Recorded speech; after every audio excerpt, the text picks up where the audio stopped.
Okay, so we move to price floor. So what is the definition of price floor or minimum price? Yeah. So price floor is minimum price fixed by the government to prevent prices from falling below legal minimum level. So price floor ni pula government set in order to prevent the price from falling below the equilibrium price, falling below the price set by the government. Yeah. All right. So the price is set above the equilibrium price. Yeah, the price floor set above the equilibrium price. Yeah, you can look at figure 4.9.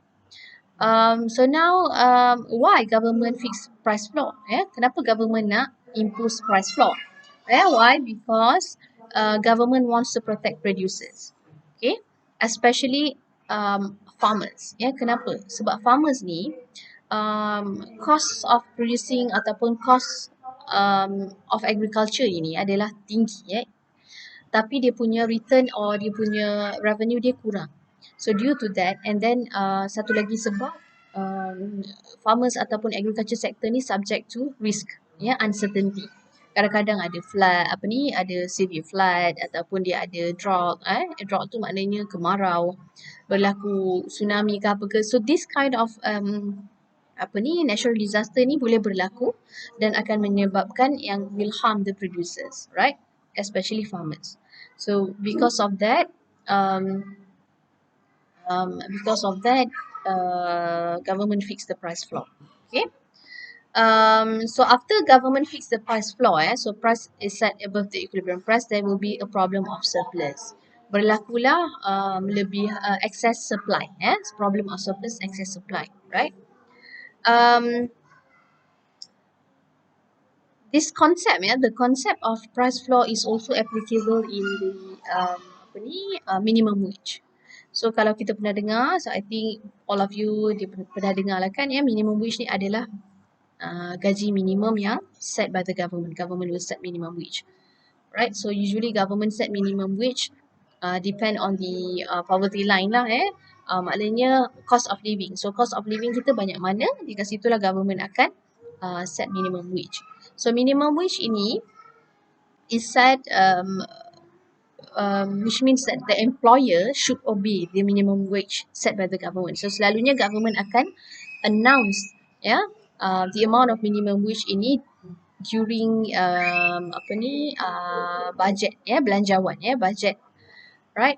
So for example lah, in 2015 the minimum wage set by the government in Peninsular Malaysia, is 900 ringgit, and it increased to 1,000 ringgit during 2016. Sebab government dia akan tengok plan, dia akan tengok the cost of living. So bila cost of living increase, dia akan increase minimum wage.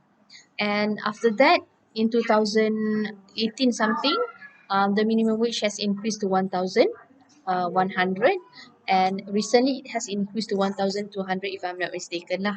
So minimum wage ni akan sentiasa meningkat depend on the cost of living, right?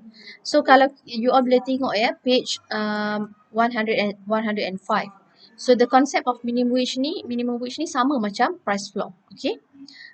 So when government impose price a minimum wage, okay? So for example, market equilibrium ataupun minimum wage in 2015 is 900 ringgit. And then after government revised the minimum wage, the minimum wage increased to 1,000 ringgit. So bila increase to 1,000 ringgit, the employer cannot pay the employee at 900. Sebab itu dah tak boleh. Walaupun itu adalah equilibrium wage, minimum wage itu, equilibrium dia. So now employer should pay 1,000 ringgit. So bila employer pay 1,000 ringgit, the cost has increased. The employer's cost has increased. So bila dia punya cost increase, how they will respond, how they will react, they will reduce the number of labours. So dia akan kurangkan pekerja. So there will be surplus of labour. Maknanya lebihan labour di luar sana. Akan berlakulah masalah apa? Unemployment. Masalah pengangguran. So that is the concept of minimum wage, which is similar ataupun kita kata sama juga macam price floor. Okay, so what are the advantages and disadvantage of price floor. Yeah, so the first advantages dia, kita tengok advantage dulu. Income of producers are protected, yeah, especially farmers. So now they can increase dia punya standard of living sebab now dia punya pendapatan dia dah terjamin. Okay, and then the government might store or keep the surplus of goods for future use. Ya, surplus tu kadang-kadang barang yang boleh disimpan macam beras ke apa kan boleh disimpan. So government akan store ataupun keep the goods for future use. Ya, sometimes government akan bagi pada orang-orang miskin, government bagi bantuan. Ya, and then the third advantage, lower paid workers are better off. Ya, sebab now the lower paid workers are better off because their minimum wage has increased. Yeah, so now their standard of living will also increase. Okay. Um, uh, the disadvantages, the disadvantage of minimum wage atau the disadvantage of price floor adalah the first one, price floor seems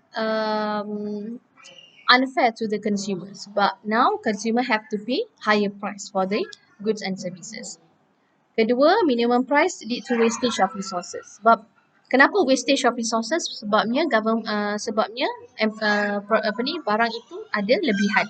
So lebihan itu tidak digunakan. So if the surplus is not used, tak digunakan dengan sebaiknya, then resources yang kita dah ada itu kita dah gunakan untuk produce barang yang tidak digunakan, tidak terjual. So itu adalah wastage of resources. Sepatutnya kita boleh allocate the resources to produce other goods and services.